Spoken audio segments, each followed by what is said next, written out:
कौशल्या पकड़ने जा रही है, भगवान भाग रहे हैं, लेकिन कौशल्या लाला को पकड़ लेती है और पकड़ के राजा की गोद में बिठा देती है। कौशल्या क्यों पकड़ लेती है? बोले भक्ति में ही वो शक्ति है, माताएं भक्ति स्वरूपा होती है, भक्ति में वो शक्ति है कि वो परमात्मा को पकड़ सकती है। और ला करके राजा की गोद में बिठा दिया। अब भोजन करने के लिए महाराज बैठे, भोजन करने लगे तो महाराज का मन भोजन में पहुंच गया और कितनी देर में लाला गोद में से निकल करके भाग गए।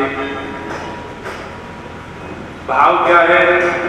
बोले जीव की दृष्टि जब संसारिक चीजों में पड़ जाएगी तो ठाकुर जी निकल करके किनारा करके चले जाते। दृष्टि क्या हो? बोले सदैव दृष्टि भगवान पर रहनी चाहिए।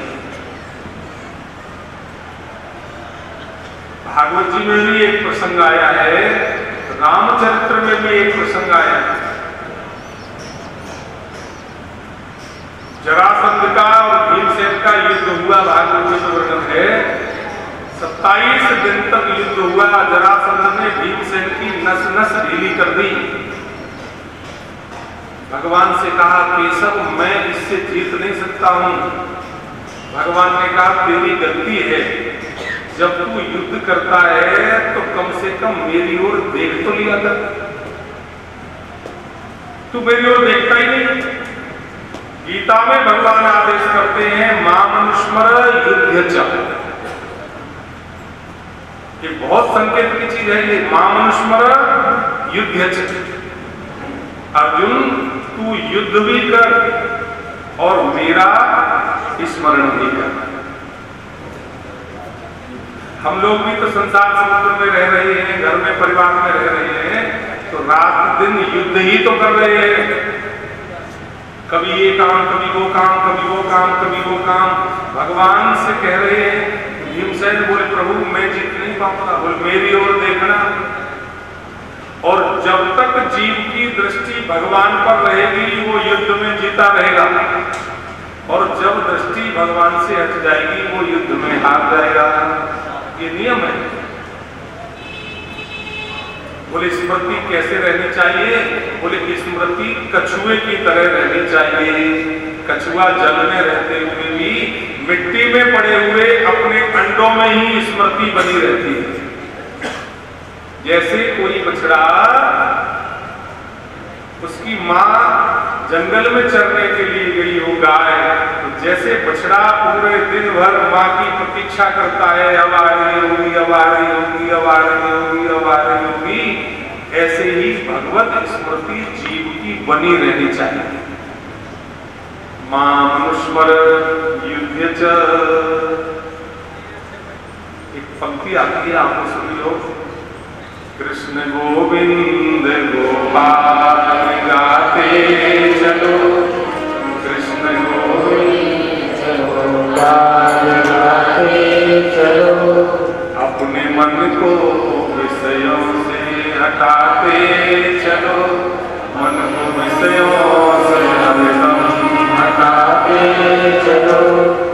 याद आएगी उनको कभी ना कभी, याद आएगी उनको कभी ना कभी, कृष्ण दर्शन तो देंगे कभी ना कभी, कृष्ण दर्शन तो देंगे कभी ना कभी।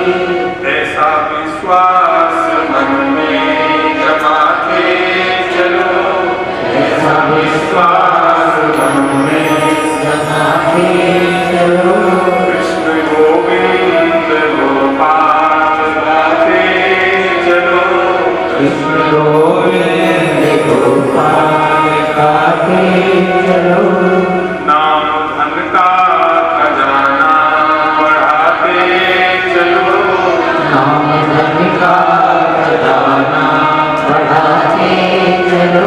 कृष्ण गोविंद गोपाल गाते चलो, कृष्ण गोविंद गोपाल गाते चलो। भाई मामनुस्मर युद्ध च, ये पंक्ति सदैव याद रखनी होगी। मानस की जो चौपाइयां हैं वो हिंदी में जरूर है, लेकिन मंत्र है मंत्र। गोस्वामी तुलसीदास जी ने जन साधारण के लिए, क्योंकि जो रामचरित्र, जो रामायण जी संस्कृत में महर्षि वाल्मीकि जी ने लिखी, जो रामायण महर्षि वाल्मीकि जी ने संस्कृत में लिखी, और संस्कृत भाषा जन जन तक अभी पहुंची नहीं है, हिंदी तो बहुत है, इसीलिए जन जन की सेवा करने के लिए वाल्मीकि तुलसी भयो। वही वाल्मीकि जी अगले जन्म में तुलसी बनकर के आए, और तुलसी बनकर के उन्होंने रामचरित्र रामायण जी को हिंदी में लिखा। हर व्यक्ति पढ़ सकता है, हर व्यक्ति। हमने बिना पढ़े लिखे लोगों को देखा है, पढ़े लिखे नहीं है, किताब नहीं पढ़ सकते, अखबार नहीं पढ़ सकते, लेकिन हमने देखा है कि मन में लगन है तो रामायण भी पढ़ लेते, रामायण भी पढ़ लेते। हिंदी नहीं पढ़ी, जीवन में कभी स्कूल गए नहीं,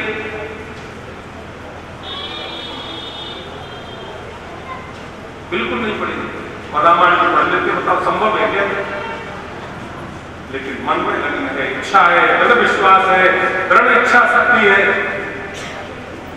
ऐसे लोगों का हमने दर्शन किया है, संस्कृत कभी पढ़ी नहीं, लेकिन गीता जी का पाठ कर लेते हैं, गीता जी का पाठ कर लेते हैं।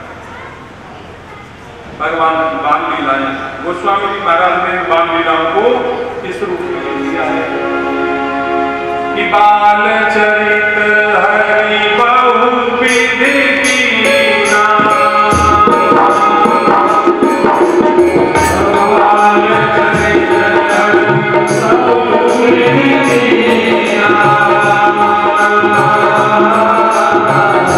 अति आनंद दासन कह दीना। सिया राम सिया राम हे राम, राम सिया राम हे राम। चारों भाई थोड़े और बड़े हुए, आपस में कितना प्रेम है जी, इतना प्रेम है। ठाकुर जी भाइयों के संग में खेलते हैं, चाहते हुए कि मैं जीत जाऊंगा, लेकिन फिर भी खुद नहीं जीतते हैं, अपने भाइयों को जिता देते हैं। ये प्रेम जीवन में व्यवहार। आज कितनी परिस्थिति बदल गई है। राम जी हैं जो खुद जीतते हुए भी अपने भाई को जिता देते हैं, खुद हार जाते हैं, और आज बोले मैं चाहे पूरा मिट जाऊं लेकिन अपने भाई को मिट्टी में मिला के छोड़ूंगा। कितना सोच में परिवर्तन आ गया। रामचरित्र हमारे जीवन में व्यवहार की कला सिखा रही है, व्यवहार में परमार्थ की कला सिखा रही है। हमें निज धर्म पर चलना सिखाती रोज रामायण, हमें निज धर्म पर चलना सिखाती रोज रामायण खेल रहे हैं। और इस दृश्य का दर्शन महाराज दशरथ कर रहे हैं।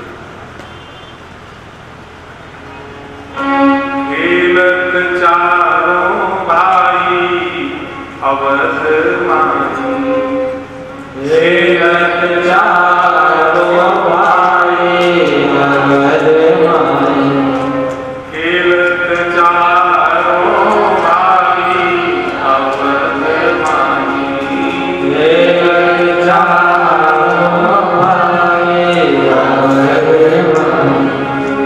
चारी जतन के खेल बनाए, चारी जतन के खेल बनाए, फूलन गेंद बनाई अवध मानी, फूलन गेंद बनाए अवध मानी, हाथ झंगुलिया पाँव पे जनिया, हाथ झंगुलिया पाँव जनिया, खेलत था ठाई अवध मानी, खेलत था ठाई अवध मानी, शीस मुकुट मकराकृत कुंड, शीश मुकुट मकराकृत कुंडल, मोतियन माल सुहाई अवध मानी, मुकुट माल सुहाई अवध मानी, मोतियन माल सुहाई अवध मानी, मुकुट माल सुहाई अवध मानी, तीन लोक की सकल संपदा, तीन लोक की सकल संपदा, अवधपुरी चली आई अवध मानी, अवधपुरी चले आई अवध मानी, खेलत चारों भाई अवध मानी, खेलत चारों भाई अवध मानी, सुख सनकादिक और ब्रह्मादिक, सुख सनकादिक और ब्रह्मादिक, सुख सनकादिक और ब्रह्मादिक, सुख सनकादिक और ब्रह्मादिक, शेष सहस मुख गाई अवध मानी, शेष सहस मुख गाई अवध मानी, निर्मल जल सरयू को पावन, निर्मल जल सरयू को पावन, शीतल पवन सुहाई अवध मानी, शीतल पवन सुहाई अवध मानी, तुलसीदास खास रघुवरती, तुलसीदास दास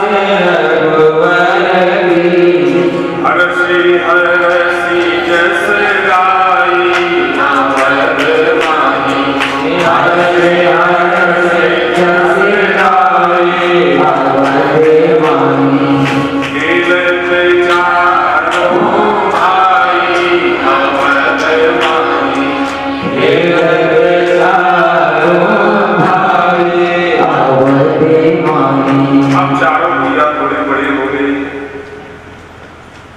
कुमार अवस्था भगवान की हो गई कि भाई कुमार जब ही सब भ्राता, कि भाई कुमार जब ही सब भ्राता, और दीन जनेऊ रूपित माता, भगवान का जनेऊ संस्कार हो रहा है, बड़ा आनंद है। और जनेऊ संस्कार में ये बाल पूरे कटवाने पड़ते हैं और सिर पर चोटी रखनी पड़ती है। आज राम जी के, लक्ष्मण जी के, भरत जी के, शत्रुघ्न जी के पूरे सिर पर बाल घोट मुंड है, लेकिन चोटी है ठाकुर जी की। जनेऊ दिया है ना, उपनयन संस्कार ठाकुर जी का हुआ, एक संस्कार था। अब बहुत कम जगह पर ये संस्कार बचा है। अब तो नहीं होता है तो विवाह के समय पर एक फॉर्मेलिटी करा देते हैं कि साहब ये उपनयन संस्कार हो गया। 16 संस्कारों का विधान है हमारी भारतीय संस्कृति में। अब तो 2-3 संस्कार मुश्किल से बचे, एक जन्म संस्कार और एक मरण संस्कार, ये 2 ही बचे हैं असली, वो भी मजबूरी में बच रहे हैं। बाकी सब संस्कार नष्ट हो गए। हमारे यहाँ चोटी रखने का विधान है। अब भाई लोग तो रखें क्यों साहब? अब चोटी वाला दिन जाए तो फिर थोड़ा सा संकोच लगता है। अरे सबकी नाक कटी हो और उनमें साबुत नाक वाला जाए तो उसको संकोच लगेगा कि नहीं लगेगा बताओ?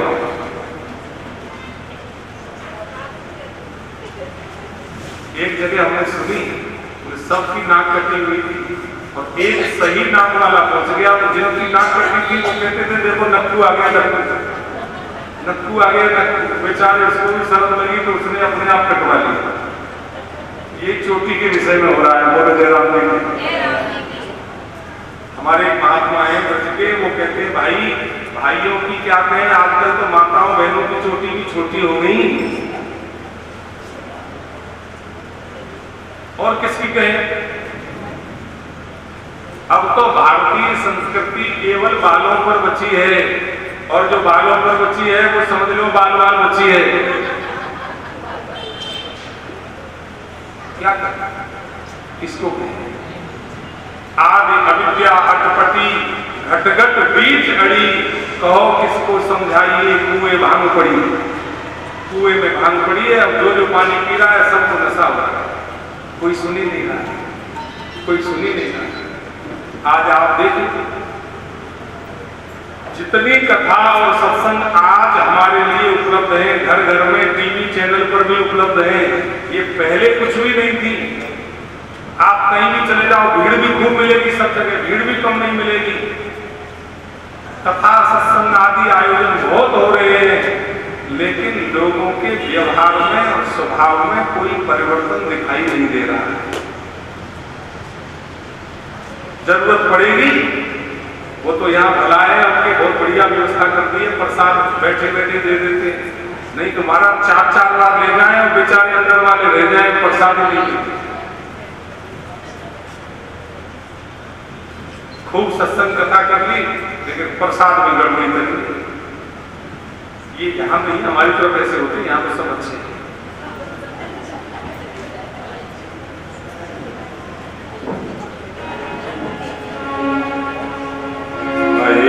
कुमार जवै सर्वभ्राता दीन जनेऊ कुल के माता। कुमार जवै सर्वभ्राता दीन जनेऊ गुरु ग्रह गए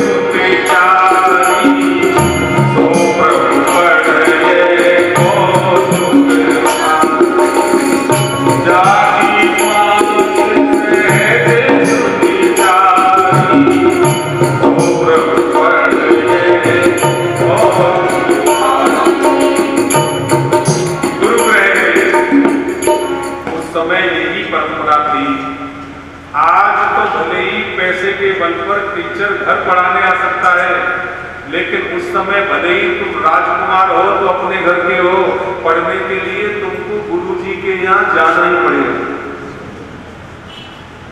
चारों भाई गुरुजी के यहाँ पढ़ने गए, गुरु आश्रम में रहना ही पड़ेगा, क्योंकि ये अवस्था ऐसी है।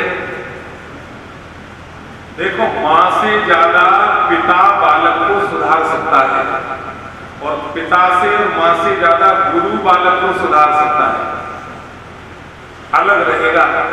कौशल्या माँ यही चाहती है कि मेरे बालक कुमार हो गए हैं, इन कुमार बालकों को वशिष्ठ जैसे संत का सानिध्य चाहिए, इनको संस्कार चाहिए, इनको जीवन में वो कला चाहिए।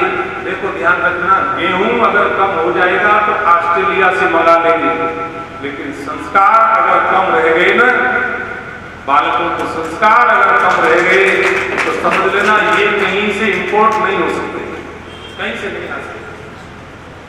हमने घरों में देखा है, घर में दादाजी पूजा करते थे, भजन करते थे, और उनके दादाजी करते थे, बड़े बूढ़े करते थे, अब वो सब चले गए। अब घर में कोई बालक बैठकर भजन करने लग जाए तो लोग कहते हैं कि देखो बिल्कुल अपने दादाजी पे गया है, कहते हैं कि नहीं।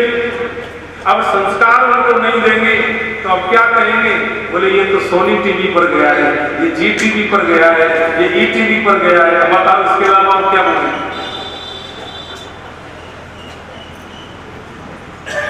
बोलेंगे कि नहीं? आप देख लो बच्चे किससे संस्कार ग्रहण कर रहे हैं, फलाना टीवी, फलाना टीवी, फलाना टीवी, वो टीवी। अब आकर के यही बोलने के अवसर बचा है कि बस देखो बिल्कुल तो उसी पर गए। संस्कार बच्चों को जरूर देना। अब समस्या एक आती है कि महाराज हम बच्चों को संस्कार दें कैसे, बच्चे तो मानते ही नहीं है, इसके अलावा वो नहीं है जवाब। स्वामी जी महाराज से एक माताजी ने पूछा कि महाराज आप कहते हो बच्चों को संस्कार दो, तो बच्चे तो कहना नहीं मानते हैं। तो स्वामी जी ने उत्तर दिया कि जब वो न मानने पर अड़े हुए हैं तो तुम कहने से पीछे क्यों हटते हो, तुम कहना तो चालू रखो, तुम अपने कर्तव्य से पीछे क्यों हटते हो। भाई उन्होंने संकल्प कर लिया है कि मानेंगे नहीं, तो तुम अपने संकल्प से क्यों हटते हो, तुम अपनी कोशिश चालू रखो। कोशिश करने वाले की कभी हार नहीं होती।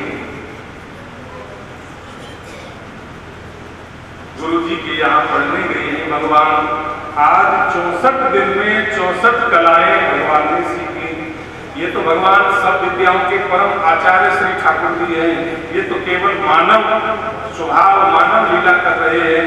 लौट करके गुरु जी के यहाँ रहे, गुरु माता के हाथ का भोजन प्रसाद पाया, गुरुदेव का सानिध्य मिला। अब जिसका संग करेंगे उसका संस्कार तो आएगा ही आएगा। एक दोहा आता है, आपने सुना होगा कभी, जो रहीम उत्तम प्रकृति काकर सतत कुसंग, चंदन विष व्यापक नहीं लपटे रहत। ये दोहा उनके लिए है जिनकी उत्तम प्रकृति है। इस कलयुग में उत्तम प्रकृति वाले लोगों की संख्या बहुत कम है, इसलिए कितने ही हम अपने मन में उत्तम प्रकृति वाले बने, हम जिसका संग करेंगे, हम जो खाएंगे, हम जो सुनेंगे, उसका रंग हमारे जीवन में चढ़ेगा ही चढ़ेगा, चढ़ेगा ही चढ़ेगा।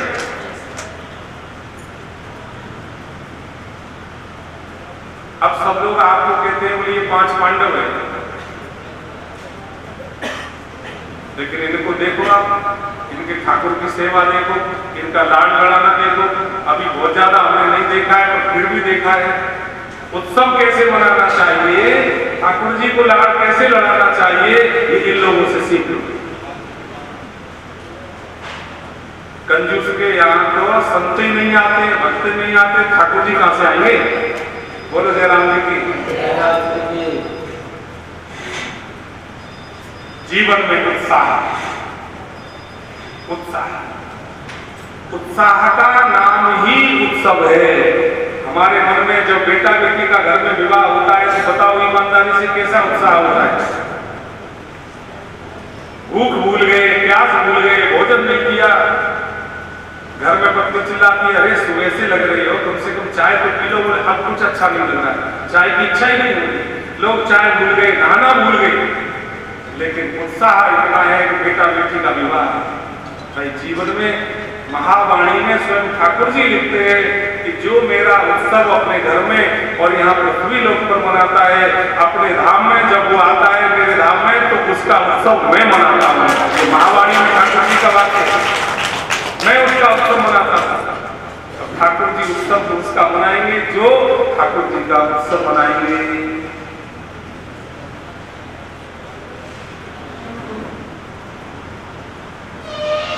पढ़ने के लिए ठाकुर जी गए, लौट कर आए, एक संस्कार लेकर आए। यद्यपि भगवान में ये संस्कार प्रारंभ से है, गुरुदेव ने एक संस्कार दिया है, माता पिता ने एक संस्कार दिया है कि प्रातः काल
चरण स्पर्श करना जरूरी है।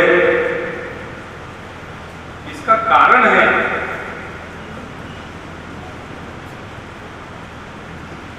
करीब 35 वर्ष पहली बात बता रहा था। 35 वर्ष पहले हमारे एक मित्र हैं, आजकल वहां रहते हैं ग्रेटर नोएडा में। उनसे तो हमारी लगभग रोज सी बात हो जाती है। जब फोन नहीं थे उससे पहले एक पोस्ट कार्ड वो रोज उनको डालते थे और हम एक पोस्ट कार्ड रोज उनको डालते थे। मित्र क्यों कह रहे हैं, हमसे उम्र में 2 साल बड़े हैं, लेकिन ठाकुर जी में हमारी जो रुचि हुई इसका कारण वही है। हमारी ठाकुर जी में रुचि हुई है, इसका कारण कोई न कोई है। सब अंदाज लगा सकते हैं कि हमारी रुचि का कारण कौन है। भले ही वो माता जी नहीं है, भले ही वो नहीं है, लेकिन हमारे अंदर वो रुचि जागृत करके कौन गया है, हमारे लिए पूजनीय है, हमारे लिए वंदनीय है। हम उन्हीं को संकेत करके कह रहे हैं। कोई संस्कार लेकर गया है और हमारी ये तय थी। वो एक बढ़िया बात, स्वाध्याय वो भी करते, स्वाध्याय हम भी करते। बोले आपके मन को जो अच्छी लगे वो पोस्ट कार्ड में लिखकर भेजो, और हमको जो अच्छी लगे तो हम उनको भेजते। एक बात वो रोज हमको भेजते और एक बात हम रोज उनको भेजते। पोस्ट कार्ड रखे हैं अभी हमारे पास। एक बार गलती हो गई हमसे, हमने पोस्ट कार्ड में लाइन लिखी तो उसमें उनका पता नहीं लिखा, हमने अपना ही पता लिख दिया पोस्ट कार्ड, और वो पोस्ट कार्ड पोस्ट ऑफिस में हमने डाल दिया। और हमने उसमें लिखा था, आपको बता रहे हैं, कोई इसको सुन के आप हंसोगे। स्वामी जी का एक टाइटल है, स्वामी जी ने एक वाक्य लिखा है, सावधान मौत प्रतिक्षण समीप आ रही है। सावधान, यही पंक्ति थी, सावधान मौत प्रतिक्षण समीप आ रही है। सावधान। और वो चिट्ठी अगले दिन तो हमारे घर आ गई, और वो हमें नहीं मिली, हमारी धर्मपत्नी को मिल गई। वो चिट्ठी कहां से आई है, ये भी कोई लिखने की बात है क्या? भाई भले ही पढ़कर हंस लो, लेकिन ये पंक्ति तो जीवन में साधक को रोज याद करनी चाहिए। रोज प्रतिदिन याद रखनी चाहिए। याद रखने योग्य चीज ही 2 है। एक ठाकुर जी को सदैव याद रखो और एक अपनी मौत को सदैव याद रखो। एक महात्मा के शिष्यों ने अंत समय पर महात्मा को घेर लिया और कहा, महाराज आप जा रहे हो, हमारे लिए सार उपदेश बता जाओ। महात्मा जी ने कहा, 2 बातों को याद रखना और 2 बातों को भूल जाना, जीवन सफल हो जाएगा। एक तो परमात्मा को याद रखना हर समय, और एक अपनी मृत्यु को हर समय याद रखना। ये 2 चीजें तो याद रखना, और भूलना क्या है? तुमने किसी के संग कोई उपकार किया है उसको भूल जाना, और किसी ने तुम्हारे संग कोई अपकार किया है तो तुम उसको भूल जाना। 2 बातें याद रखना और 2 बातें भूल जाना। केवल इतना सा करना है, याद तो रखना। लेकिन इस चर्चा को कोई सुनना ही नहीं चाहता।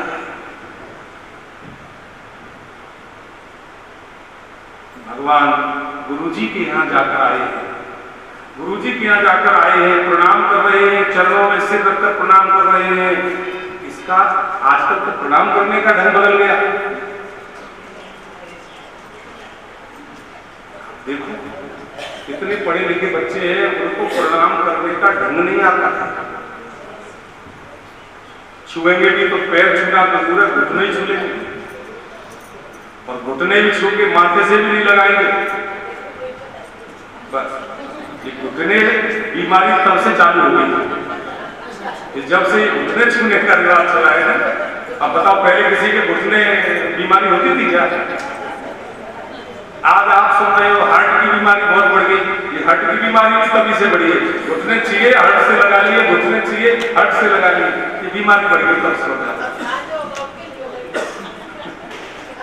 जिसको देखो वही, जिसको देखो वही, जिसको देखो वही। अभी परसों चेक कराने गए थे, बोले 74 वर्ष के हो गए, चेक करा लो, हार्ट की जांच करा लो। तो डॉक्टरों ने कहा है तुम्हारी तीनों आर्टरी जो नस वो है, 3 आर्टरी बोलते हैं, तो तीनों 100% ब्लॉकेज है, तीनों। तो वो कह रहे हैं मुझे तो कोई सिम्टम लग ही नहीं रहा है, कोई लक्षण लग ही नहीं रहा है, मैं तो अपना सब काम बढ़िया रोज की तरह कर रहा हूँ, मुझे कोई लक्षण ही नहीं। परसों की घटना बता रहा हूँ, मुझे कोई लक्षण ही नहीं है। बोले नहीं, तुम्हारी तीनों आर्टरीज ब्लॉकेज है 100%। तो उन्होंने कहा डॉक्टर साहब आप डॉक्टर हो तो कम से कम ये तो बताओ कि मुझे कोई प्रतीत नहीं हो रहा है कुछ भी, मैं तो दिनचर्या रोज की तरह है। बोले ये तो हमें भी नहीं मालूम है कि तुम कैसे चल रहे हो, लेकिन तुम्हारी तीनों ब्लॉकेज है, क्या होगा? बोले अब बाईपास कर देंगे। अब ये हार्ट का मामला ऐसा है इसमें कोई रिस्क लेना नहीं चाहता है। अब कल उनकी बाईपास सर्जरी होगी। कल शाम को हमारी बात हुई तो किसी जानकार ने हमसे कहा, अब सब जगह ऐसा होता है ये तो हम नहीं कह सकते, लेकिन उन्होंने कहा महाराज इसमें बड़ा आजकल फर्जीवाड़ा चल रहा है। उन्होंने हमसे ये भी कहा, इसलिए उसकी जांच ये जांच दूसरी जगह करा लो। फिर हमने उनको सलाह दी है कि आप ये जांच दूसरी जगह कराओ। अब जो भी होगा आज पता लगेगा। लेकिन आज तक ऐसे हमारी नजर में 2-3 लोग हैं जो केवल रूटीन चेकअप के लिए गए वहां, और कहा बोले आपके तो ये एक सज्जन है हमारे मिलने वाले, जो हार्ट के जो अंदर इंस्ट्रूमेंट लगते हैं ना, उनकी सप्लाई करते हैं। उन्होंने हमें एक दिन ये बात बताई कि महाराज इसमें बड़ा घोटाला है, बड़ा घोटाला है। अब कह दिया कि हार्ट की प्रॉब्लम है, तो अब घर वालों से कहो तो और आदमी से कहो तो हार्ट के मामले में लाख 2 लाख सब खर्च करना चाहते हैं। वो देख लेते हैं कि कितने रुपए का पेशेंट है, बोले 5 लाख का है। तो मैं ये नहीं कहता हूं सबके संग ऐसा होता है, लेकिन सावधानी आवश्यक है। एक व्यक्ति ने कहा कि आप कह रहे हो मेरी ये प्रॉब्लम है, तो मुझे तो कोई लक्षण लगता नहीं। बोले नहीं, तुम यहां से घर तक भी नहीं जा पाओगे जब तक तुम्हें हार्ट अटैक हो जाएगा। उसने कहा डॉक्टर ने, ये भी सत्य घटना बता रहे हैं। वो बोला तो अच्छा ये बताओ डॉक्टर साहब मैं अगर कराऊं तो कितने रुपए खर्च होंगे? बोले 2 लाख रुपए खर्च होंगे। बोले तो मेरे पास तो 2 लाख रुपए है नहीं, 10-5 दिन बाद इकट्ठे करके करा लो। बोले 10-5 दिन तुम चल ही नहीं पाओ, तुम्हारा पहले हार्ट अटैक हो जाएगा। तो बोले डॉक्टर साहब मेरे पास तो पैसे है नहीं है, बिना पैसे के करने का कोई रिवाज कोई व्यवस्था आपके पास हो? बोले तुम्हारे पास पैसे बिल्कुल नहीं है। नहीं है तो फिर तुम जाओ। 3 महीने हो गए, अभी तक बिल्कुल सही सलामत बैठा है वो आदमी, कोई नहीं करता, बिल्कुल सही सलामत। आपको कहो तो मैं उसका फोन नंबर दे सकता हूँ, आप बात करना।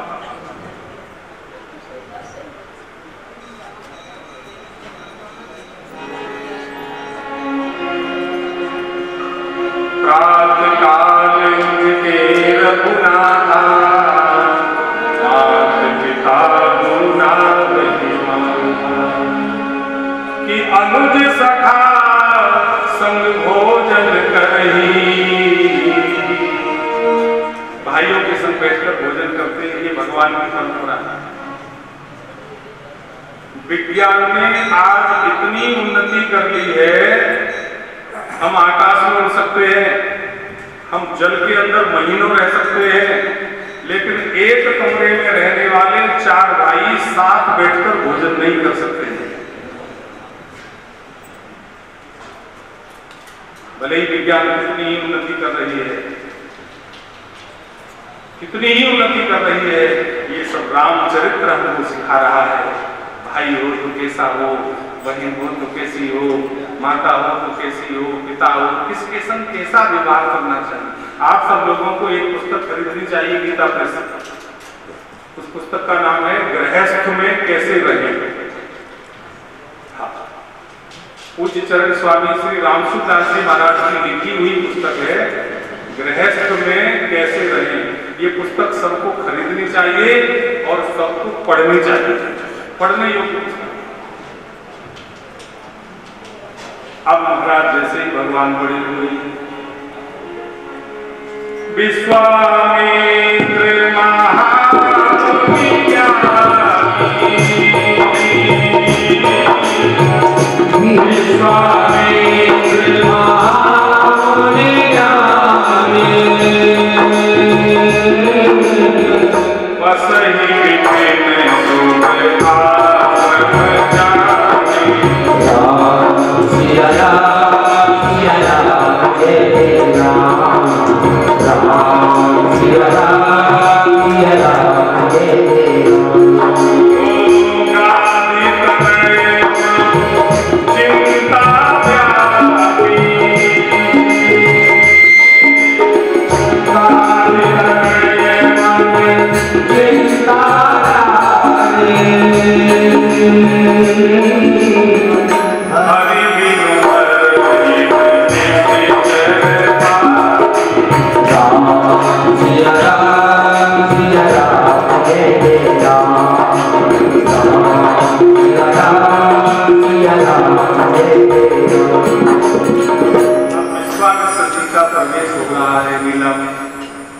आप बताओ भगवान किसको मिलते हैं? जो दिन में 5 बार नहाता हो उसको भगवान मिलते हैं, जो 1 बार नहीं नहाता हो उसको मिलते हैं। बताओ, जो 5 बार नहाता हो सुबह से शाम तक उसको भगवान मिलते ही होंगे, बिना नहाने वाले को क्यों मिलेंगे? जो बहुत पढ़ा लिखा होगा उसको भगवान मिलते हैं या बिना पढ़े लिखे को भगवान मिलते हैं?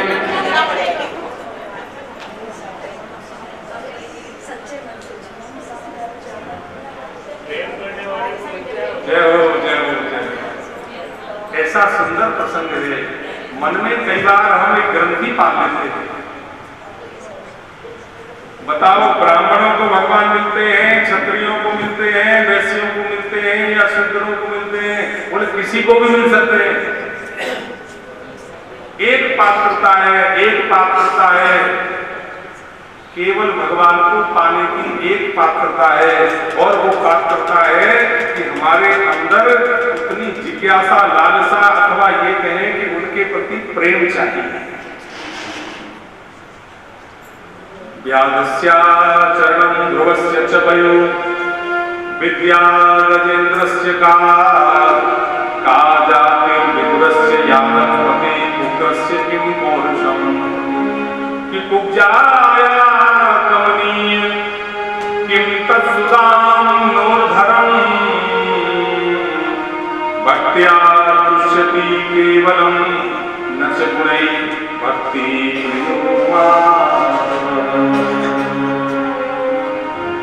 अरे भाई, भगवान अगर नहाने वाले को मिलते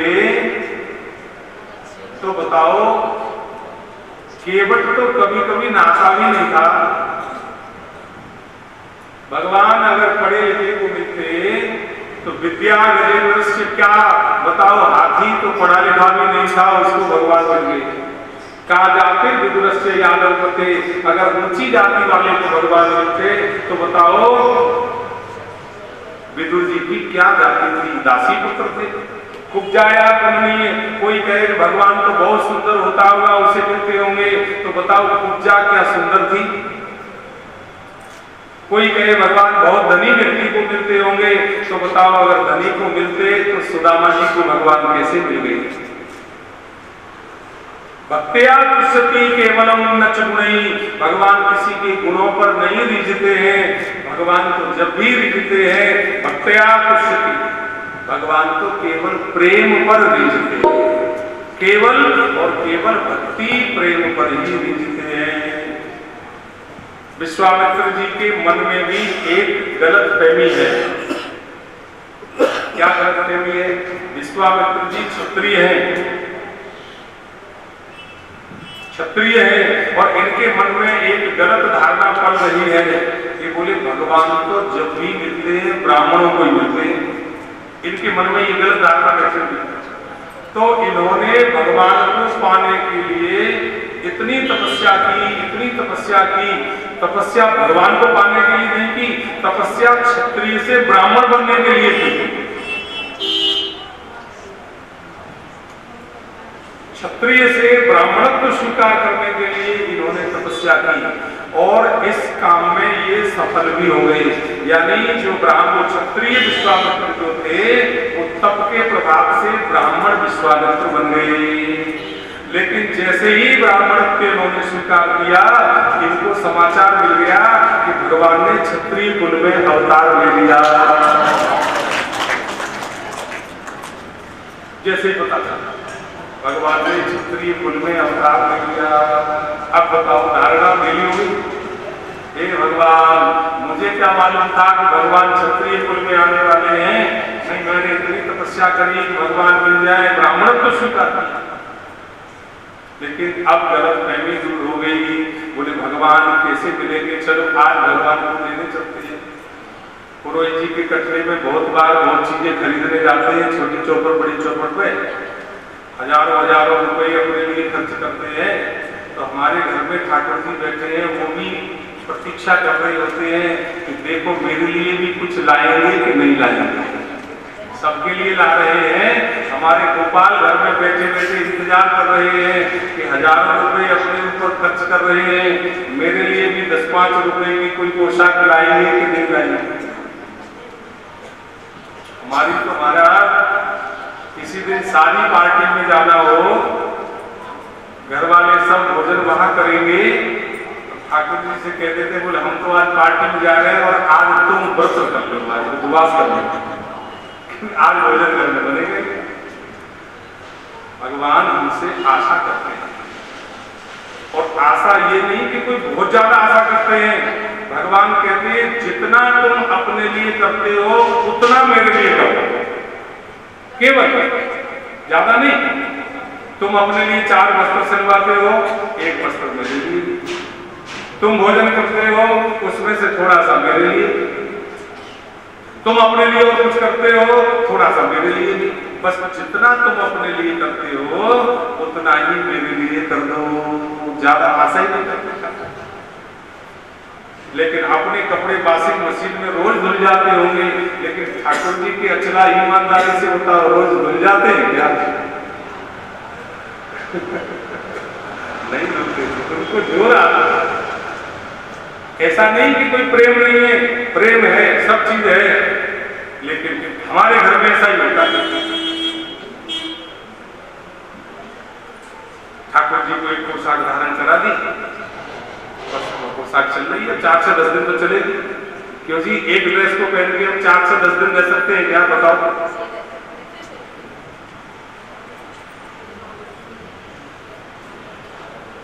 ये पक्की तरह से समझो, हमने बहुत अच्छे, हमारी दृष्टि में जो उच्च कोटि के संत हैं उनके श्रीमुख से ये बात सुनी है।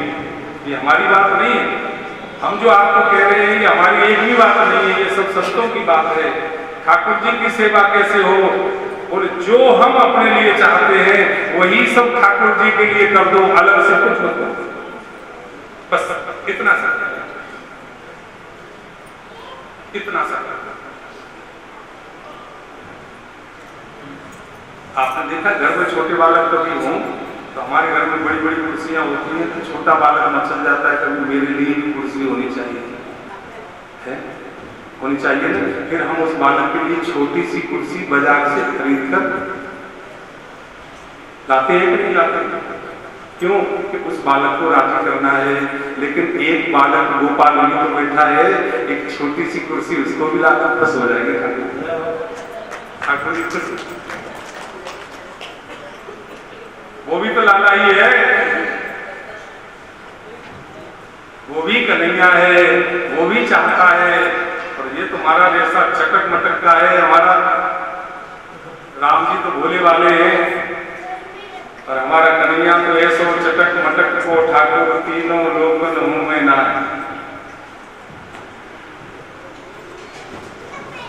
विश्वामित्र जी आज चले, बोले चलो राम लक्ष्मण को लेने जाए। लेने के लिए जा रहे हैं, सरयू के निकट आकर के सरयू में स्नान किया, और स्नान करके आज महाराज दशरथ के महल के बाहर पहुंचे। मानस में गोस्वामी जी ने वर्णन किया है, विश्वामित्र महामुनि ज्ञानी, महामुनि और ज्ञानी शब्द का प्रयोग किया है। बसई विपिन शुभ आश्रम जानी, बसई विपिन शुभ आश्रम जानी। कई लोगों के घर के बाहर आपने लिखा देखा होगा शुभ लाभ, लिखा देखा है? शुभ और लाभ, प्रत्येक लाभ शुभ होगा ये जरूरी नहीं है, लेकिन प्रत्येक शुभ लाभ होगा ये निश्चित है। कहने का मतलब क्या है? हमारे घर में जो पैसा है वो सब शुभ होगा ये तो पता नहीं, लेकिन हम जो शुभ में खर्च कर रहे हैं वो हमारा नेट प्रॉफिट है, नेट प्रॉफिट। जो हम सत्कर्म में खर्च कर रहे हैं, जो हम किसी गरीब के लिए खर्च कर रहे हैं, जो हम कोई और अनुष्ठान कर रहे हैं, जो हम खर्च कर रहे हैं, वो प्रत्येक लाभ हमारे लिए शुभ बनकर रहेगा। अगर नहीं कर रहे हैं तो जरूरी नहीं है कि वो लाभ शुभ बनेगा। विश्वामित्र महामुनि ज्ञानी, बसई विपिन शुभ आश्रम जानी। गादि तनय मन चिंता व्यापी, हरि बिन मरहि न निश्चर पापी। संतों को चिंता होती नहीं है, लेकिन विश्वामित्र जी के मन में चिंता हो रही है, और वो किस लिए हो रही है कि मैं यज्ञ करता हूं, यज्ञ में विध्वंस राक्षस करते हैं। चलो चिंता हुई तो कहाँ जा रहे हैं? राम लक्ष्मण को लेने के लिए। और हमारे मन में चिंता होती है तो हम कहाँ जाते हैं? बोले कोई टोटका करवा लो, कोई गंडा ताबीज, कोई ऐसा धागा बनवा लो। आजकल बच्चों में एक रिवाज चली है, बहुत बड़ी मोली, अभी कल परसों कोई मिले थे तो हाथ में मोली बनी थी, तो वो कह रहे थे महाराज साल में एक बार बांधता हूँ, मोटी मोटी, इतनी मोटी मोटी, साल में एक बार बांधता हूँ। तो मैंने कहा ये क्यों मानते हो, इससे कोई फायदा होता है? कि नहीं, अच्छा लगता है, अच्छा लगता है, बस ये उत्तर था, अच्छा लगता है। मांगलिक कार्य में मूली बांधते ही है, बांधनी चाहिए ही, लेकिन हमारी दृष्टि केवल इसलिए हो गई कि अच्छा लगता है। तो भाई ये विचार हमारी दृष्टि से उचित नहीं है। अब जो जो अच्छा लगेगा वो सब करने लग जाओगे तो बड़ी गड़बड़ हो जाएगी। हमारे मन को तो जाने क्या क्या अच्छा लगता है। हमारा मन कभी कभी नहाने का नहीं करता है, लेकिन बताओ नहाते हैं कि नहीं? अब कहें साहब हमारा तो नहाने का मन नहीं है, तो फिर भी नहाते हैं। हमारा मन कभी कभी भोजन करने का नहीं होता है, तो फिर भी खाते हैं कि नहीं? हमारा मन कभी कभी सोने का नहीं करता है, तो फिर भी सोते हैं कि नहीं? तो कभी कभी मन नहीं करता है तो भी हम काम करते हैं। विश्वामित्र जी के मन में चिंता हुई, और चिंता हो तो विश्वामित्र वाली शैली को अपना लेना, कहीं इधर उधर मत जाना। जैसे विश्वामित्र के मन में चिंता हुई तो राम लक्ष्मण को लेने जा रहे हैं, हमारे मन में कभी चिंता हो जाए तो अपने घर में गोपाल के सामने 10-5 मिनट बैठ करके रो लेना, उनसे कह देना, उनसे कह देना जगत के सामने मत रोना, जगदीश के सामने रोने से काम हल हो जाएगा।